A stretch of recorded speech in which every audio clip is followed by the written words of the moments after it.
spécial de Saint-Jean-Royan, col de l'Écharasson, avec une partie en montée nouvelle et le col de l'Écharasson à l'envers par rapport aux années précédentes. Ce sera une grande première. Alors, je suis parti de l'épingle droite. Je ne sais pas exactement où sera le départ, mais a priori, ça doit être par ici. D'autant qu'à l'épingle, il y a un grand parking. Maintenant, on peut très bien imaginer que le départ puisse être ici. Mais a priori, c'est dans ce coin-là. À voir après sur le roadbook et sur la carte du rallye, quelques jours avant le rallye. Vu qu'on est fin juin, donc je m'y prends un petit peu tôt pour l'enregistrement de cette spéciale.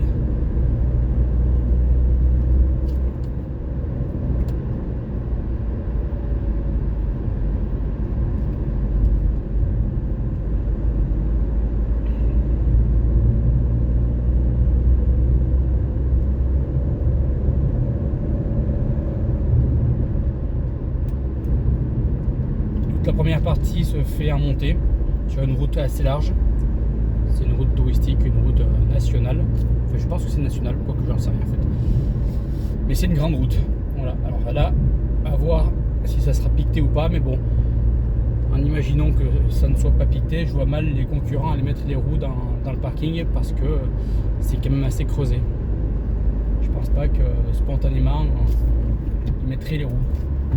Ça serait plus plat, je dis pas, mais là, j'y crois pas trop. Après, tout est possible. Montée de 8%, je viens de voir sur le panneau. C'est une information pour les vélos. Donc ça grimpe. Les petits moteurs ne seront pas à la fête dans cette montée.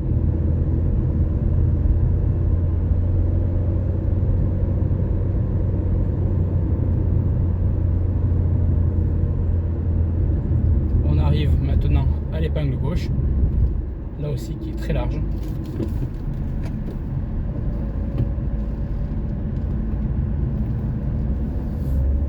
Tellement ça grimpe pour dire un mur. Mais bon, tant mieux. Il y a de la nouveauté et c'est un peu ce qui nous manquait dans notre beau rallye de la Drôme. On avait le même spécial depuis longtemps. Là, au moins on a de la nouveauté, on en a voulu, on en a eu. Là c'est rapide, ça tourne un peu, mais ça reste toujours très large.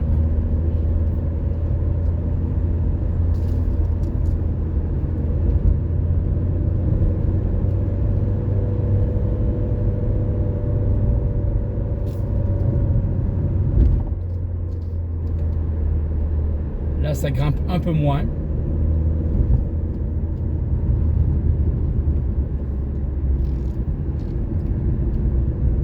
Le goudron a l'air d'être un peu fondant quand même. S'il fait très chaud, peut-être que ça peut se dégrader. Là, il y a une nouvelle partie de goudron. Logiquement, ce genre de goudron, ça ne bouge pas.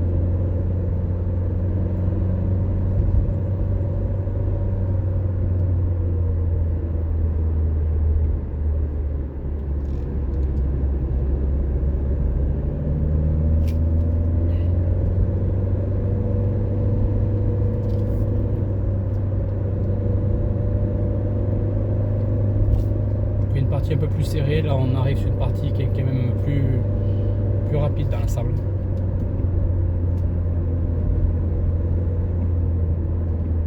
Il y a un sentier là en dessous pour monter à pied. Il faudra voir où ça arrive depuis Saint-Jean-Royan.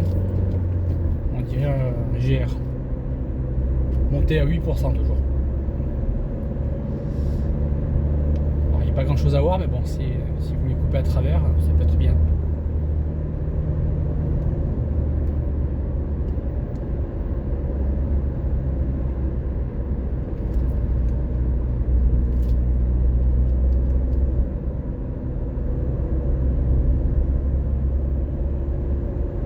Je pense que l'on est parti depuis à peu près 4 km.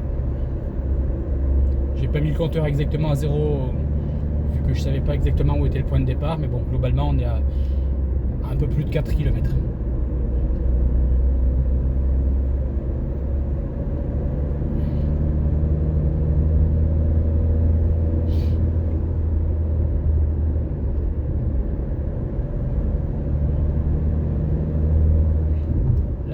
on arrive sur une partie un petit peu plus bosselée.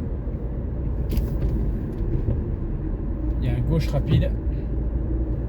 Et à ce droite qui tourne là, sec, tac. À mon avis, il peut y avoir quelque chose de sympa ici là. Parce que c'est fait un enchaînement gauche sur droite. À mon avis, il peut y avoir des bricoles. En tout cas, ce virage me plaît. Mais je me suis toujours dit que si le Monte Carlo passait ici à la montée sur la neige, c'est probablement un endroit où j'essaierai d'aller.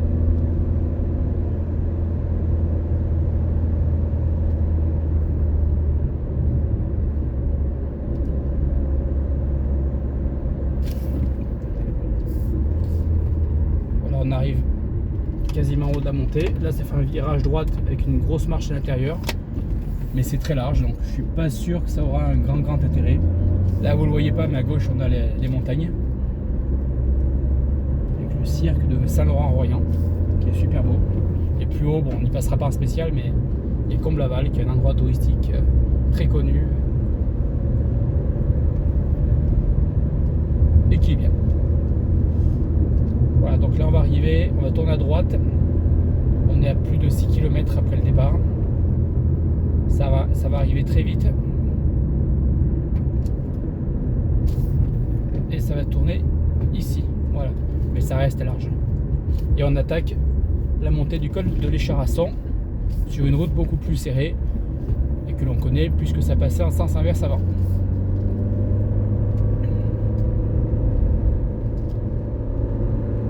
Première difficulté, droite sur épingle gauche. Je pense que cette épingle à la montée va être sympa. Il y a le droite qui fait prendre un peu de vitesse avant.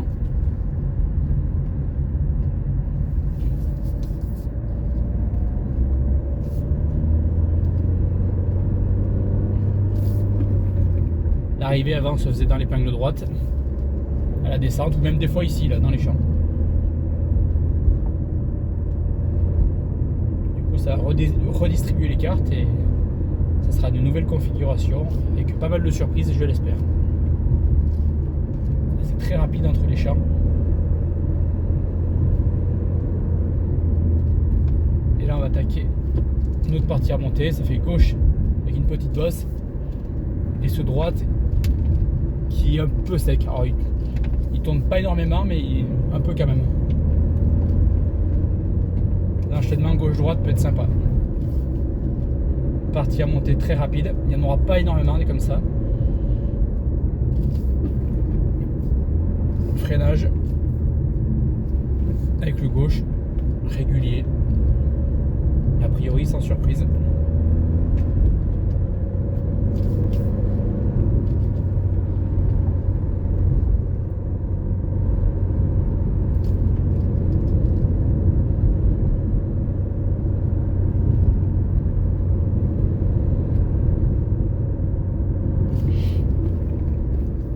Freinage, épingle droite. Au Monte Carlo historique, c'est passé dans cette configuration là à la montée. Mais bon, c'est pas le même type de compétition non plus. Donc je pense pas que cette épingle à la montée ait un grand intérêt. Mais bon, c'est accessible par le chemin en coupant à travers les bois depuis la grande route en dessous. Donc c'est bien à savoir.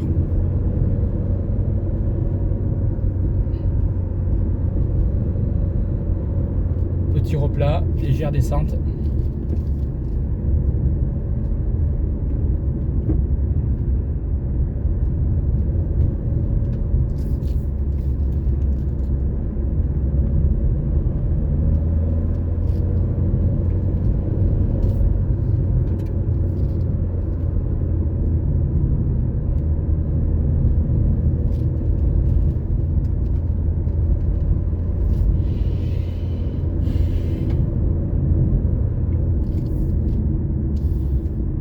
Et ce droite qui tourne avec le goudron qui semble un peu fondant, en tout cas en visuel.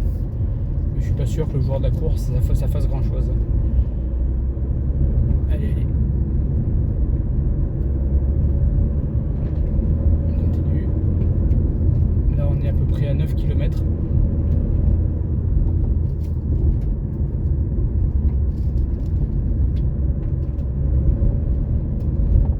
J'entends des bruits de gravillon sous les roues. parce que la route n'a pas été nettoyée, ou est-ce que c'est qu'elle se dégrade? Je pense pas qu'elle se dégrade parce qu'elle a toujours été comme ça, elle a jamais trop bougé cette route.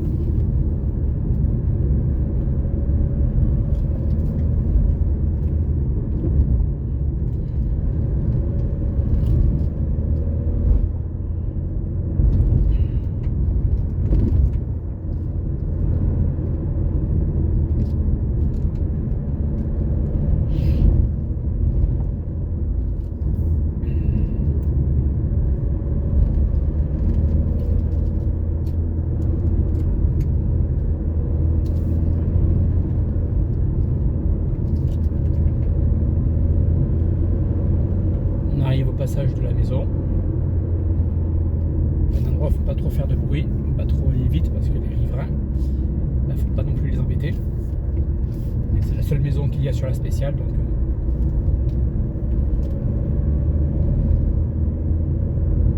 autant être tranquille avec eux, pas les embêter. Voilà, et là on arrive tout au bout du rapide en montée. Ce passage était sympa la descente, après je sais pas dans ce sens là ce que ça peut donner.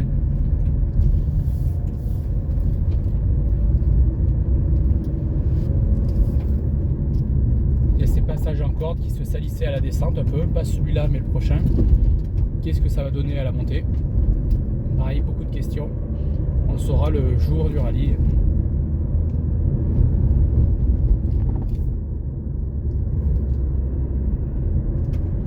Il y a un peu de gravette dans les cordes quand même.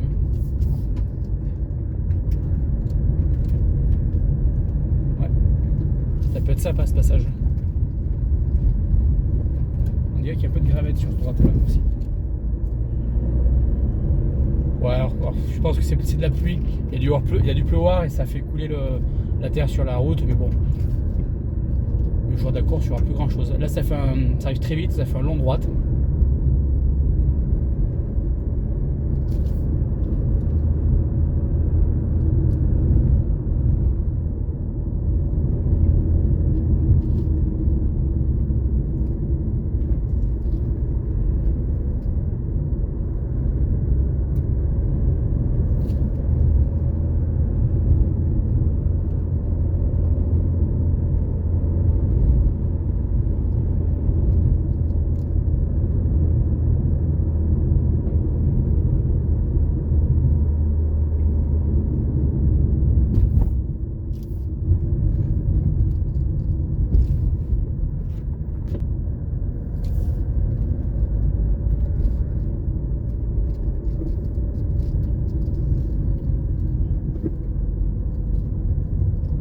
Long gauche.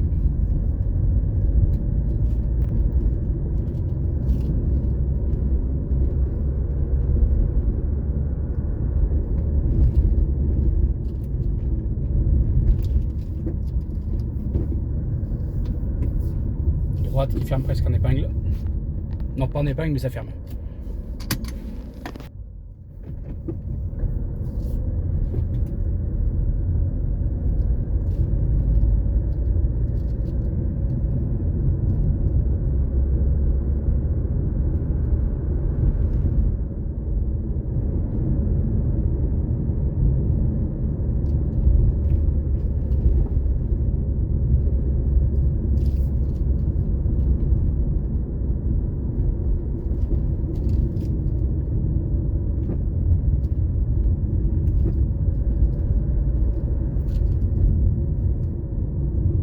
Là, il va y avoir un S.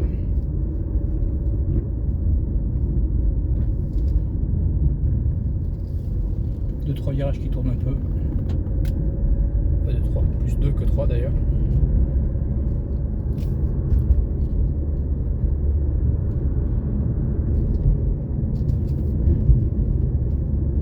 Là, il y a un chemin qui est accessible par le col de la Portette, mais c'est un chemin forestier, donc bon, on ne peut pas passer en voiture. Par contre, en vélo ou à pied, il n'y a pas de souci. Mais bon, il y a quand même 2-3 bornes à faire à pied. Du coup, il vaut peut-être mieux monter par l'arrivée. Là, ça fait un pif-paf rapide qui ressemble pas à grand-chose.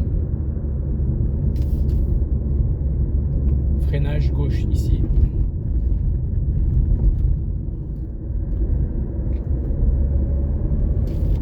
Un bout de rapide. On va arriver au virage qui était piège à la montée. Ça faisait un gauche qui fermait assez masqué, où il y avait beaucoup de voitures qui allaient dans le champ. Là, dans ce sens-là, je ne sais pas du tout ce que ça peut donner. Mais bon, c'est pareil pour tous les autres virages. On le saura samedi. Là, ça arrive et ça tourne ici. Ça peut surprendre parce que ça arrive vite quand même. Ça peut être intéressant de venir ici quand même. Un nid de poule, attention.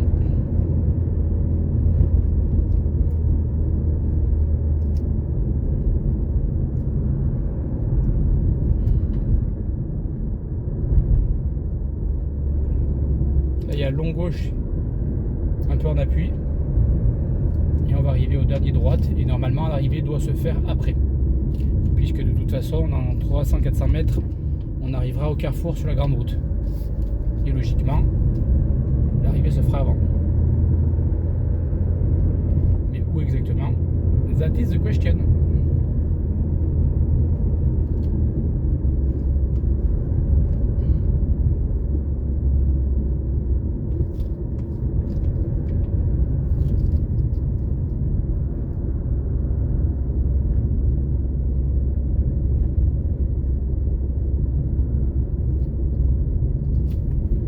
Fini.